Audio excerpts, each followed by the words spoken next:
Good morning, good afternoon, good evening, all. It's Bear here. And I'd like to welcome you to my YouTube channel, A Box of Knowledge, a channel I'm creating not just to bring the awareness around the lived reality of trauma and removal trauma, but I want to bring what I've learned over my many years, my own personal experiences, my many years as a practitioner, as an advocate. Because I really do hope that I can fill in some of the gaps to help you guys improve the quality of your lives, to gain understandings to make sense of what's going on, and to find what you really need to heal and to build the lives you guys deserve. Now, this video is the next one on the adoption side of this channel, and it's a very confronting one. And I've been reminded of this, as I'm often am for a lot of these videos, of things that I've seen or things that I've witnessed recently. But it's also from a question that I was asked as to why do I keep pushing forward, this channel and other avenues that I take in regards to the advocacy and the understandings required around child removal and adoption. And one of the primary driving forces for me is when I asked myself, I hit a point in my life where I asked myself a very confronting question. And the answer to that question is the basis of why I feel a need to do this. And that question is, am I a person or am I a possession? Being an adoptee, how I was raised, how I was bought and purchased, and my childhood and how I was raised. When I answered that question of, I'm not a person, I'm a product, I'm a possession, I am owned by people because they bought me. That was the way I was seen, that was the way I was referred to, and that was the way I was raised. A regretful purchase. That is what drives me, because it's one of the things that I see so often in the world that is adoption. And definitely in the world that is foster care. That children, through no choice and no fault of their own, get placed in the system where they are a product, not a person. They are a file, a number. They are a process, a procedure, not a person. And when people choose a certain type of foster parent or a certain type of adopted parent because of the requirements they have, the emotions they want to fulfilled, the only way a human being can process that is, I'm paying fees, I'm filling out forms, I'm proving my worthiness to take this, to get this child.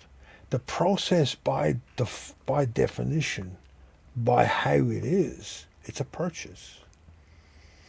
And that creates an underlying belief, and it's the only real way when you have a legal process of ownership, of control, of responsibility and accountability to a degree. It is a process of ownership, and it gets seen that. And then when an adopted parent's needs are not met, it's natural for them to fall into, well, I did this, you should. Why aren't you? I am this, I've done this great choice. I chose to raise somebody else. I chose the blah, blah, blah, blah, blah. And society goes, yes, you're right. The child is wrong. And we become an object.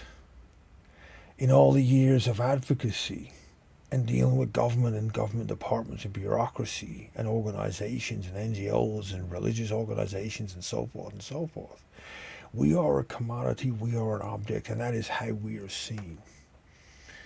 And so many of us are raised with that base belief that if we're asked, we deny it. No, I'm a person, I have every right to be, blah, blah, blah, blah, blah. But when you look at mannerism and body posture, when you look at stances and the choices and the walls, the defensive structures and the way we do things, we are behaving from a base of trying to prove that we are not an object. Growing up as an adoptee, there was so many instances where I had to justify. Yesterday, I had to justify my existence through being an adoptee. Yesterday. I'm 55 years old. I'm still doing it. I was reading a post of another adoptee, a friend of mine, and he posted on social media. Same deal. He had to justify. Same age as me. It doesn't change when we have to prove and constantly justify who we are and why we're here and why we are different to those that raise us and why we have these things that are different. Society still views us as a possession. The views of the adopted parents are held higher than our views, even though those views of the adopted parents are what harmed us, or what is blocking us from getting the support or understandings that we need. If you look at the last video I just put up, we need our biological information for medical support. There's all these things that feed society's only view of understanding. Is the only way they can look at us is we are a possession to be traded, bartered for, and sold. Creator didn't make human life. Creator didn't make life to be bartered and sold. And that belief sits in the core. I dare to say every adoptee and every every person who's gone to survive foster care. We all have it because we all have that need to justify our existence. Where a person that's raised in their biological family may justify their personality, but they don't have to justify their existence. We do. And society does look down upon us because they force us to justify our existence, not our personality, our right to be here. In the world that is adoption, if an adopted family, they adopt a child because they think they're infertile, and then down the road, years later, they conceive a couple of children, biological children of their own. When those parents pass, the biological children can block the adopted child, even though the adopted child is older in that family than they are, from the inheritance. The adoptee has to legally fight to get what, if they were a direct child of that family, is rightfully and legally theirs. I know adoptees that became lawyers purely for this circumstance. Here in Australia, that was raised in the Senate inquiry, and it still goes on today.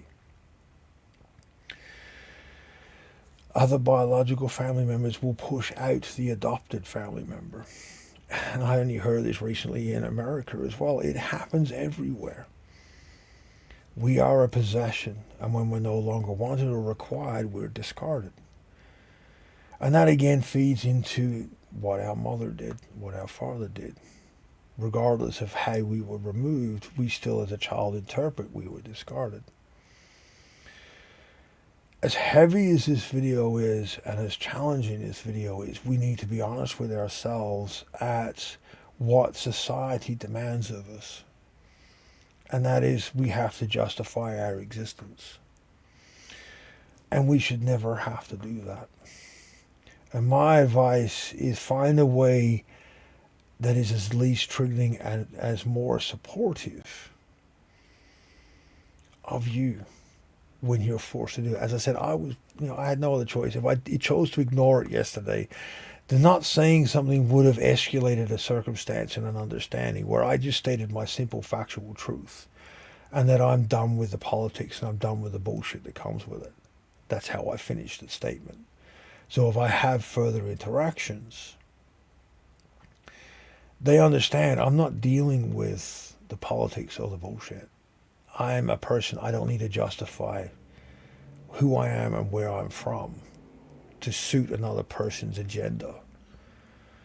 And it's building that core, even more so when you come from mixed race, indigenous, or a mixed cultural base, because it feeds into the narrative of who am I, of my identity as a person. I don't need permission to be me, and I don't need to justify me to anybody. And that is not in arrogance, not in defiance, not in aggression, but in how we need to learn how to feel inside ourselves Because, as I've said, there are so many circumstances throughout an adoptee's life when they're aware they're adopted. Or even the ones that aren't, late discoveries, I know they always had that little thing of knowing that they weren't, there was something different, and other people pegged it, and they still had to justify it. We need to find a way to address being owned, being traded, being bought, and being sold, and the emotions that come with that. The legal process, put all that stuff to one side. It's what does it mean when a person is traded and sold? What does it mean that when we were taken and put and given to somebody else? Well, they paid money. They paid fees. They paid providers. They filled out paperwork. There was a legal process. There was trading. This person's your name, and that was taken away. It's like changing the title on a car. That process has emotions to it. And it's a process that everyone that is not raised by biological family, we need to find a way to not make peace with it, but understand its intricacies and what it actually means internally within our identity and how we see ourselves. Because that's what this process is about. We need to move beyond being a possession and become a person. I don't care what we covertly say, yes, I'm a person, blah, blah. I mean, what we are inside and what our mannerisms and everything our personality base comes from is. Not in aggression, not in forcefulness, just how we feel inside.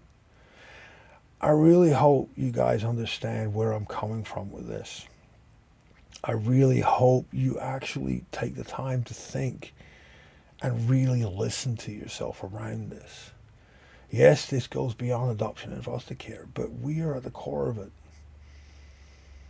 Because for so many of us, it happened from the very beginning. I love you guys' comments and feedback. Please be mindful. Please be safe. And I'll see you all next time.